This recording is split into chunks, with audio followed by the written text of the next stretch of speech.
Good morning, and welcome to World in 15, your trusted source for comprehensive coverage of today's most pressing events, delivered with accuracy, integrity, and insight. Novak Djokovic commenced his French Open title defense with a solid performance against Pierre-Hugh Herbert, winning 6-4, 7-6, 7-3, 6-4 in the ninth session at Roland Garros. The Serbian star, aiming for his fourth victory on the Paris clay to secure a record number of major titles, demonstrated resilience and determination despite coming into the tournament amidst uncertainty about his form. We have Shelby reporting on this. Djokovic's season so far has been marked by fluctuations, lacking the consistency and dominance he's often known for. However, his decision to play in Geneva last week signaled his intent to regain rhythm and confidence ahead of the French Open. Despite acknowledging his low expectations but high hopes upon arrival, Djokovic displayed glimpses of his renowned prowess against wildcard Herbert. While Djokovic's baseline movement occasionally seemed uneasy and his returning lacked sharpness, he showcased his trademark serving prowess and ability to seize key moments, notably dominating the tiebreak. Although his intensity on court may have appeared subdued at times this season, his demonstrative celebrations upon clinching the two-set lead revealed his satisfaction with his performance. The third set saw limited opportunities until Djokovic exerted pressure in the decisive moments, eventually capitalizing on Herbert's nerves to secure victory. Reflecting on his performance, Djokovic expressed optimism about his progress, stating that he felt better compared to recent tournaments and was moving in a positive direction. For Herbert, the match held special significance beyond the result on the court. His son Leander underwent a 10-hour pancreatic surgery in April due to congenital hyperinsulinism, a genetic disorder.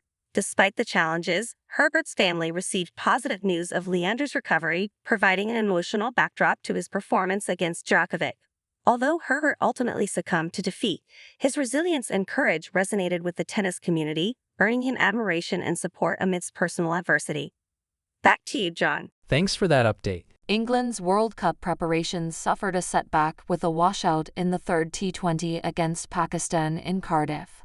Persistent rain throughout the evening forced the game to be abandoned without a single ball bowled, culminating just after 2010 BST. This unfortunate turn of events follows the first match of the series at Headingley, which was also rained off, and the subsequent victory for England at Edgbaston, where they took a 1-0 lead in the series. We have Anthony reporting on this. With the final match scheduled at the Oval on Thursday, there are concerns about the weather once again impacting the game. England's T20 World Cup defense commences on 4 June against Scotland, making these matches crucial for fine-tuning the squad. However, the absence of warm-up matches in the Caribbean adds to the importance of these encounters. Captain Jos Buttler missed the Cardiff fixture due to the expected arrival of his third child, with Moeen Ali standing in as skipper. Whether Buttler will rejoin the squad for the final match remains uncertain. The series serves as a vital opportunity for head coach Matthew Mott and Buttler to assess the squad's readiness for the World Cup. While some players, particularly batters, may have gained valuable experience in the Indian Premier League, England's limited T20 series since the last tournament in 2022 raises concerns about match readiness. Former World Cup winner Alex Hartley highlighted the significance of competitive matches before a global tournament. Despite factors beyond their control such as weather disruptions, England aims to strike the right balance between preparation and avoiding undercooked performances. The series against Pakistan provides an invaluable platform for identifying areas of improvement and gaining momentum ahead of the T20 World Cup.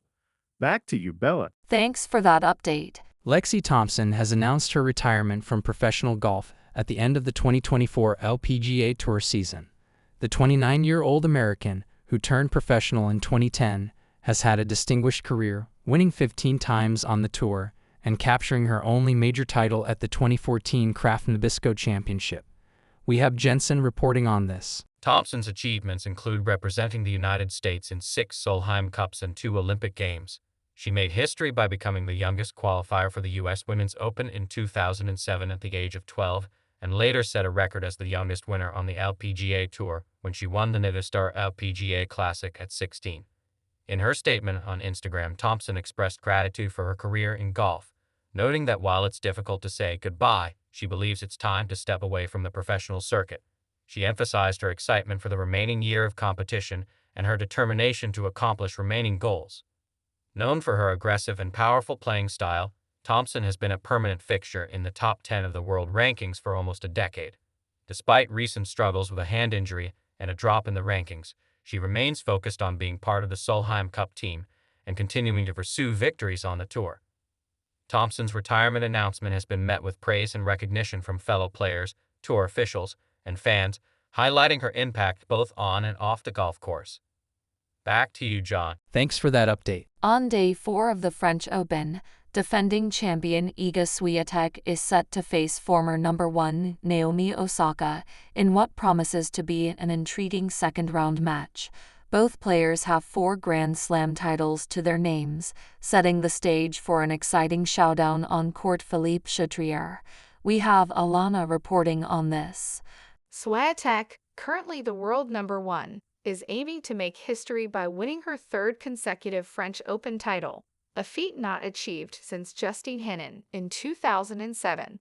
On the other hand, Osaka, ranked 134th in the world as she makes her comeback from maternity leave, will be looking to advance past the 3rd round in Paris for the first time. In other matches, 3rd seed Carlos Alcaraz takes on Dutch qualifier Jesper de Jong in the 2nd match on Chatrier. Meanwhile, Australian Open champion Jannik Sinner will headline the night session, facing off against French favorite Richard Gasquet at 19:15 BST.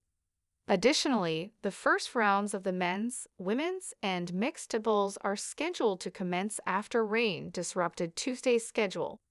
British players Katie Boulter and Heather Watson will team up in the 4th match on court 12, while Luke Johnson and Henry Patton will also be in action in the men's draw. Back to you, Bella. Thanks for that update. Martin Parry, a table tennis player from Drumchapel, Scotland, is heading to Paris as part of the Paralympic CB team after securing his place at the Games on his 3rd attempt. Born missing both hands and one leg, Parry initially found the idea of playing table tennis without hands absolutely stupid. However, he fell in love with the sport at a summer camp when he was 16 and has been passionate about it ever since. We have Jordan reporting on this. Using a specially modified bat strapped to his right forearm with a rubber sleeve for grip, Parry has overcome physical challenges to compete. He also stands on a shortened running blade instead of a false leg, allowing him to get lower to the table. Despite these adaptations, Parry approaches the sport with joy and determination, viewing it as a source of fun, career, purpose, and ultimately, the goal of reaching the Paralympic Games. His resilience, Parry says, stems from his upbringing and supportive family. He credits his family for not wrapping him up in cotton wool but instead encouraging him to navigate the world independently. Recently, Parry and his wife, Stefan Forbes, welcomed their first child, Byra, whom Parry describes as the promotion I never knew I was getting. Stefan has been a pillar of support for Parry, especially after the disappointment of missing the Tokyo Paralympics, and she played a crucial role in motivating him to pursue qualification for Paris 2024. Despite facing setbacks and challenges, Parry's determination and love for the sport have driven him to qualify for the Paralympics. He will compete in the Class 6 category of the men's singles in Paris, where players have severe impairments in both their arms and legs due to various disabilities. Parry's journey is a testament to his resilience, determination, and the unwavering support of his family. Back to you, John. Thanks for that update. Severe weather has disrupted the preparations for the T20 World Cup in Dallas, with the official warm-up match between the United States and Bangladesh being cancelled due to the conditions of the facilities at Grand Prairie Stadium. The area has been under warnings for strong thunderstorms, flash flooding, and tornadoes. We have Ava reporting on this. The International Cricket Council, ICC, confirmed that fencing and scaffolding at the venue were affected by the severe weather, but stated that there was nothing that materially impacts the staging of the World Cup. The cancellation comes in the wake of a weekend that saw severe weather across the United States, resulting in at least 23 fatalities and hundreds of injuries. Texas, in particular, experienced extreme weather conditions, with Governor Greg Abbott declaring a disaster in over a third of the state's counties. The ongoing heavy rain and winds up to 80 miles per hour, along with the activation of storm sirens in Dallas, have further compounded the challenges for the T20 World Cup organizers. Despite the disruptions, the opening match between the U.S. and Canada is still scheduled to take place in Dallas on Saturday, June 1. Back to you, Bella. Thanks for that update. Ineos is expressing confidence in finding a solution that allows both Manchester United and Nice to participate in next season's Europa League without breaching UEFA's regulations. With Sir Jim Ratcliffe's Ineos company holding a significant stake in Manchester United and also owning French club Nice, they face restrictions on influencing multiple clubs in the same competition. We have Patrick reporting on this. To address this issue, an independent panel will make a ruling before the start of next season's Europa League qualifying rounds in July.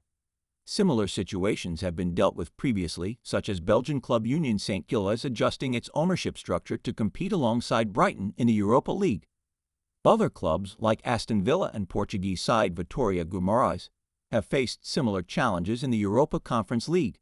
Manchester City and Girona, both part of the City Football Group, will also need to resolve this issue as they are set to participate in the Champions League.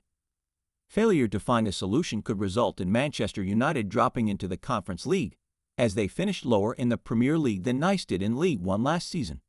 However, Ineos remains optimistic about avoiding this scenario.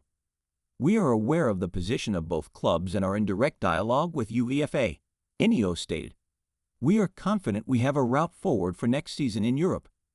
In addition to Manchester United and Nice, Ineos also owns Swiss Super League club FC Lausanne Sport, although they have not qualified for European competition.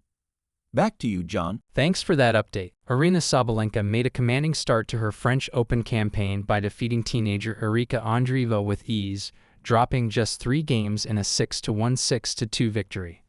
The second seed, who recently defended her Australian Open title and reached consecutive finals in Madrid and Rome, expressed gratitude to the crowd for their support, jokingly acknowledging the rain that delayed much of the day's play at Roland Garros.